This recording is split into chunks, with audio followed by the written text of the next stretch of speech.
Hello everyone. Today you are going to learn to make the best biryani there ever is. It's world famous for a reason. The Hyderabadis love it, Gordon Ramsay loves it, and you're going to love it too.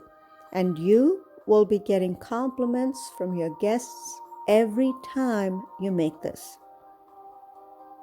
So, a little about biryani, right? Many people cook the chicken and the rice and then layer it in a pot and call it biryani. Sorry, but that's just chicken over rice. Authentic Hyderabadi biryani is cooked with raw meat and half cooked rice.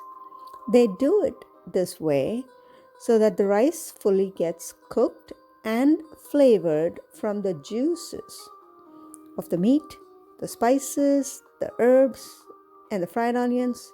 And this is what makes the dish world famous.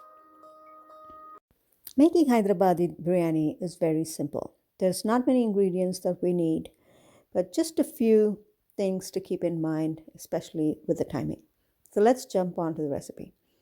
We need mint, cilantro, fried onions, whole spices like cinnamon, cloves, cardamom, star anise, and bay leaf, and yogurt, ginger garlic paste, red chili powder, garam masala powder, and maybe a little bit of biryani masala and half a lemon. The first thing we need to do is to soak the rice. Soak basmati rice and turn on the timer for 30 minutes.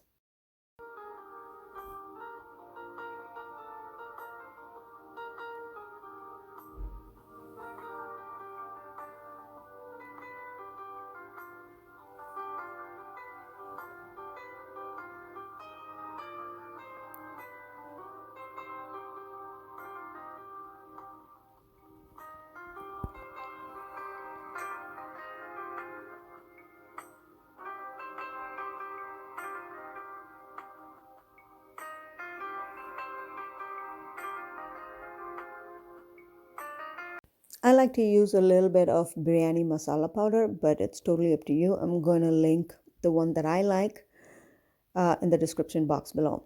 And also, the whole spices is totally optional because I know some people don't like it when they eat rice, all the spices coming in, it just doesn't taste good.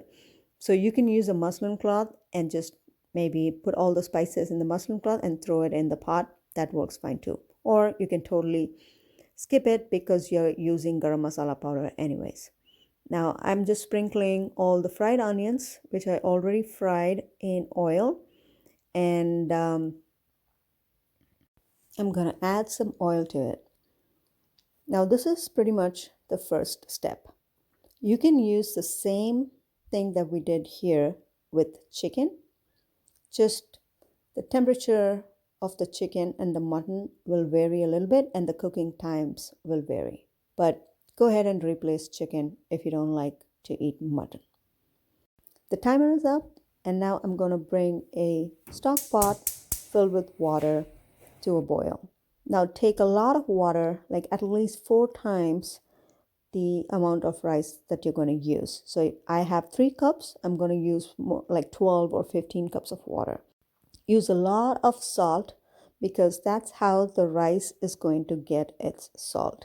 It'll get all its flavor from the other spices and the meat and everything, but the salt, this is the only way it's going to get the salt. Add the soaked rice, stir it once or twice, and keep a timer for 3 minutes. This is really, really important. This is where the art of making biryani comes, because if the rice is done right, your biryani is going to taste awesome. So I have my meat pot right next to the rice. Okay, look at the rice right now, and it's coming up to the surface of the water. Not all of it, but just a few. Okay, my timer is up, and now I'm going to add the rice. Drain it with a spider or a slotted spoon. We don't want any water to go into the biryani, just the rice. We're going to drain it and layer it on top of the meat.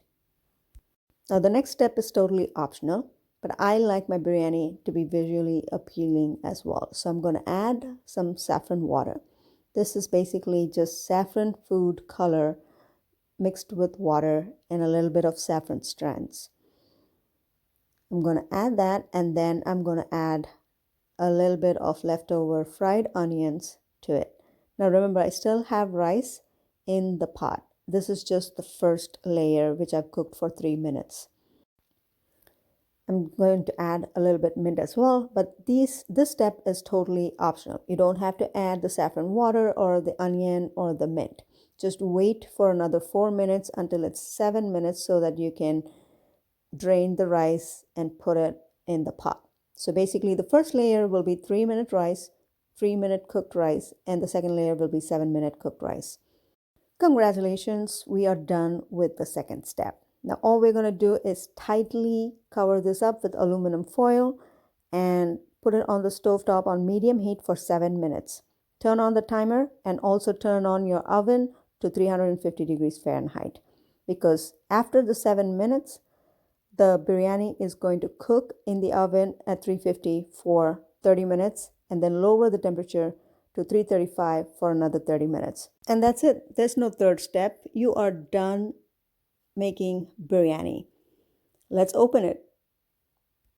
The wait is over, and now it's time to eat the biryani. Look how beautiful it looks. It's got all the colors. The rice is like separated. Then you can see the meat. And later I'm going to show you how the meat just falls off the bone. And all the gravy and everything. It's just wonderful. And I'm going to show you the bottom of the pot. This is where you're going to see there's no water. It's not sticking to the pot or it's not burned or anything. And that is perfect biryani. As you can see, the meat is just falling off the bone. It's so tender. It's so juicy. I think this is the best combination that was ever created. Meat and rice, simple ingredients, all come together in one pot. I really hope I've inspired all of you to try this dish. It's really simple, as you've seen, and it looks delicious. It tastes delicious. So what are you waiting for?